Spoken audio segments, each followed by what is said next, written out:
ఒక ఎడారిలో ఎత్తైన రాళ్ల మధ్య కొన్ని వందల సంవత్సరాలు దాగిన ఓ మహానగరం గురించి మీకు తెలుసా? దాని పేరే పెట్రా. సుమారుగా 2000 సంవత్సరాల ముందు జార్డన్ అనే దేశంలో నబాటియన్స్ అనే ఒక ట్రైబ్ ఉండేది. వీళ్ళు ఎడారిలో ఓ గుంపుగా ఒక ప్లేస్ నుండి మరొక ప్లేస్కి మైగ్రేట్ అవుతూ జీవించేవారు. నబాటియన్లు చాలా తెలివైనవారు. ఎడారిలో కూడా ఫుడ్, వాటర్ అండ్ షెల్టర్ని ఏర్పాటు చేసుకోగలరు. ఒకరోజు ఈ నబాటియన్స్ జార్డన్కి సౌత్ వెస్ట్లో ఉన్న డెజర్ట్లో ట్రావెల్ చేస్తున్నప్పుడు వాళ్ళకి దూరంగా ఎత్తైన శాండ్ స్టోన్స్ కనిపించాయి.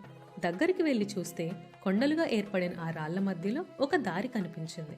దాన్ని చూసి ఆశ్చర్యపోయిన నబాటియన్స్ ఆ ప్లేస్ని తమ కింగ్డమ్లా మార్చుకోవాలని డిసైడ్ అయ్యారు. అలా 3rd century BCEలో నబాటియన్స్ ఈ పెట్రా సిటీని బిల్డ్ చేశారు. ఇక్కడ ఒక ఇంట్రెస్టింగ్ విషయం ఏంటంటే ఆ రాళ్లని పూర్తిగా కూల్చకుండా అందులోనే ఇళ్లని మరియు వాళ్ళకి కావలసిన మాన్యుమెంట్స్ని ఏర్పాటు చేసుకున్నారు. నబాటియన్స్ ఆ కాలంలోనే ఎంతో అడ్వాన్స్డ్గా ఆలోచించేవారు. వర్షపు నీరు స్టోర్ చేయడానికి కావలసిన వాటర్ సిస్టమ్స్ని బిల్డ్ చేసుకున్నారు. వాటితో ఎడారిలో పండే ఫ్రూట్స్ అండ్ వెజిటబుల్స్ని హార్వెస్ట్ చేసేవారు. Camel hair and sheep wool నుండి బట్టలు తయారు చేసుకుని ధరించేవారు. ఈ నబాటియన్స్ కల్చర్ కాస్త అరబ్స్కి దగ్గరగా ఉండేది. వీళ్ళు డుషారా అండ్ అల్ ఉజా అనే దేవుళ్ళని నమ్మేవారు. వాళ్ళ ఐడల్స్ని రాళ్లపై చెక్కి పూజించేవారు. ఓపెన్ థియేటర్స్ మరియు ఈజిప్షియన్ స్టైల్ టోమ్స్ కూడా ఈ పెట్రా సిటీలో ఉండేవి. టోమ్స్ అంటే సమాధులు అని అర్థం. ఇక్కడ పెద్ద ప్యాలెస్లా కనిపిస్తుంది కూడా ఒక రాయల్ టోమ్. దీని పేరు అల్ ఖజ్నా. ఇందులో అప్పటి నబాటియన్ కింగ్స్ ఫ్యామిలీకి చెందిన వారి సమాధులు ఉండేవంట. కొంతకాలానికే నబాటియన్స్ చాలా మంచి ట్రేడర్స్గా మారారు. ఎడారిలో ఉన్న ఇంపార్టెంట్ ట్రేడ్ రూట్స్ని వారి కంట్రోల్లోకి తెచ్చుకొని స్పైసెస్, సిల్క్ మరియు ప్రీషియస్ మెటల్స్ని ట్రేడ్ చేసేవారు. పెట్రా సిటీ మీదుగా వెళ్లే గూడ్స్ అండ్ క్యారవాన్స్పై ట్యాక్స్ కలెక్ట్ చేయడం మొదలుపెట్టారు. అలానే మట్టితో పాత్రలు మరియు మెటల్స్తో ఆర్నమెంట్స్ని తయారు చేసి వాటిని అమ్మేవారు. అలా పెట్రా ఒక బిజీ మార్కెట్గా మారి సుమారుగా 400 సంవత్సరాల పాటు నబాటియన్స్ ఒక పవర్ఫుల్ ట్రైబ్గా నిలిచారు. కానీ కొంతకాలానికి దేశాల మధ్య షిప్స్లో రవాణా పెరగడం మొదలైంది. వాటి ద్వారా వేరే దేశాల వారు పెట్రా సిటీకి చుట్టూ ఉన్న నగరాల్లో సరుకులు ట్రేడింగ్ చేయడం స్టార్ట్ చేశారు. దీంతో నబాటియన్స్కి ఆదాయం మెల్లగా తగ్గి ఆ కింగ్డమ్ వీక్ అవుతూ వచ్చింది. 106 CEలో రోమన్లు నబాటియన్స్పై దాడి చేసి ఈ పెట్రా సిటీని ఆక్రమించారు. అప్పటి రోమన్ ఎంపరర్ అయిన కింగ్ ట్రాజన్ ఈ సిటీని రోమన్ ప్రావినెన్స్లో ఇంక్లూడ్ చేశాడు. ఇక్కడ వేరే రోమన్ సిటీస్కి రోడ్లు వేయించి ట్రాన్స్పోర్టేషన్ స్టార్ట్ చేశారు. అలా మెల్లగా నబాటియన్లు రోమన్ కల్చర్లో ఇమిడిపోయి నబాటియన్ ట్రైబ్ పూర్తిగా అంతరించిపోయింది. అప్పటి నుండి అక్కడ రోమన్ లా అండ్ ఆర్కిటెక్చర్ పెరుగుతూ వచ్చింది. అక్కడి ప్రజలు లాటిన్ అండ్ గ్రీక్ లాంగ్వేజెస్ని మాట్లాడడం అండ్ రాయడం మొదలుపెట్టారు. 363 CEలో ఒక మ్యాసివ్ ఎర్త్ క్వేక్ వల్ల ఈ సిటీలోని చాలా మాన్యుమెంట్స్ అండ్ వాటర్ సిస్టమ్స్ కూలిపోయాయి.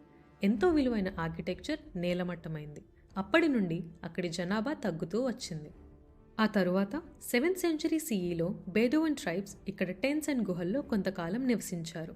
అలా ఇస్లాం రూల్లో కూడా పెట్రా సిటీ కొన్ని ఇయర్స్ ఉందని చెప్పొచ్చు. కాలక్రమేణా ఈ పెట్రా సిటీలో మనుషులు లేక కొన్ని వందల సంవత్సరాలు ఈ ప్రాంతం గురించి బయట ప్రపంచానికి తెలియలేదు. 1812లో జాన్ బర్కట్ అనే స్విస్ ట్రావెలర్ ఈ పెట్రా సిటీని మళ్లీ డిస్కవర్ చేశాడు. ఈ సిటీ గురించి తను తెలుసుకున్న కొన్ని విషయాలని మరియు మ్యాప్స్ని ఒక నోట్స్లో రాశాడు. అలా యూరోపియన్ స్కాలర్స్కి ఈ పెట్రా సిటీ గురించి తెలిసింది. ఈ సిటీని ఇంకా ఎక్స్ప్లోర్ చేయాలనే క్యూరియాసిటీతో యూరోపియన్ స్కాలర్స్ ఈ ప్లేస్ని విజిట్ చేయడం స్టార్ట్ చేశారు. అలా వాళ్ళు డ్రా చేసిన స్కెచెస్ అండ్ పబ్లిష్ అయిన న్యూస్ మెల్లగా యూరోప్ అంతటా స్ప్రెడ్ అయింది. 1900sలో ఆర్కియాలజిస్టులు జరిపిన రీసెర్చ్లో ఎన్నో టాంబ్స్, టెంపుల్స్ అండ్ ఇన్స్క్రిప్షన్స్ బయటపడ్డాయి.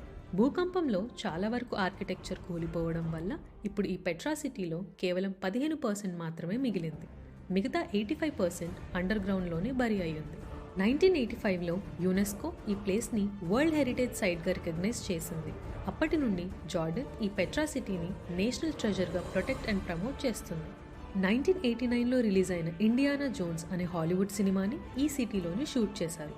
అలానే 2007లో అనౌన్స్ చేసిన న్యూ 7 వండర్స్ ఆఫ్ ద వరల్డ్లో పెట్రా కూడా ఒకటి. ప్రస్తుతం ఈ పెట్రా సిటీ జార్డన్లో ఉన్న ఒక ఫేమస్ టూరిస్ట్ ప్లేస్లా మారింది.